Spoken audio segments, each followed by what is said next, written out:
ఇవాళ మీరు ప్రతిపక్షాల మీద అక్రమ కేసులు పెట్టచ్చు, కానీ ప్రజా తిరుగుబాటు నుంచి తప్పించుకోలేరు.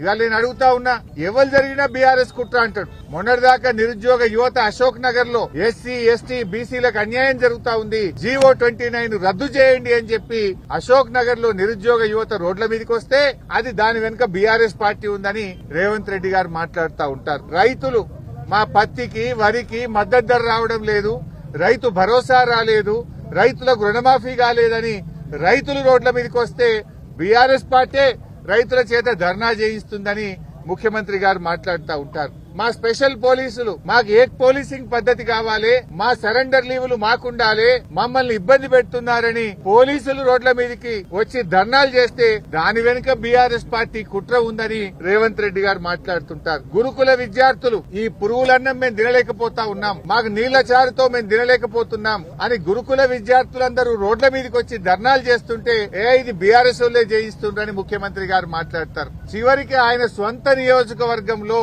మా గిరిజన సోదర సోదరీమణులు మా భూములు మాకు కావాలి, ఫార్మాసిటీకి మేము భూములు ఇవ్వము అని చెప్పి నీ నియోజకవర్గ గిరిజనులు రోడ్ల మీదకి వచ్చి పోరాడితే దీని వెనుక బీఆర్ఎస్ పార్టీ కుట్ర ఉందని రేవంత్ రెడ్డి గారు మాట్లాడుతుంటారు. అంటే ప్రతిపక్షం ప్రజలు మాకు ఇచ్చిన బాధ్యత ఏంది? ఏ వర్గాలకైతే ఈ ప్రభుత్వం అన్యాయం చేస్తుందో, ప్రజలకిచ్చిన మాట నిలబెట్టుకోవడం లేదో, ఏ వర్గాలైతే పోరాటం చేస్తున్నాయో ఆ వర్గాలకు అండదండగా ఉండాలని, ప్రజల గొంతుకై పనిచేయాలని ప్రజలు మాకు ప్రతిపక్ష బాధ్యత ఇచ్చారు. ప్రతిపక్షంగా విద్యార్థులు రోడ్ల మీదకి వస్తే వారికి సంఘీభావం ప్రకటించడం మా బాధ్యత. ప్రతిపక్షంగా రైతులకు మద్దతు ధర రాకపోతే పోరాడడం మా బాధ్యత.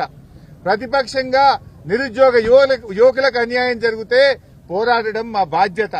మరి నువ్వు ఎస్సీ ఎస్టీలకు అన్యాయం చేసి వాళ్ళ భూములు గుంజుకుంటే వాళ్ళు రోడ్ల మీదకి వస్తే నైతిక మద్దతు ఇవ్వడం మా బాధ్యత. పోలీసులు రోడ్ల మీదకి వస్తే పోలీసుల హక్కులు కాపాడడం కోసం కూడా వారి పక్షాన నిలబడడం ప్రతిపక్షంగా మా బాధ్యత.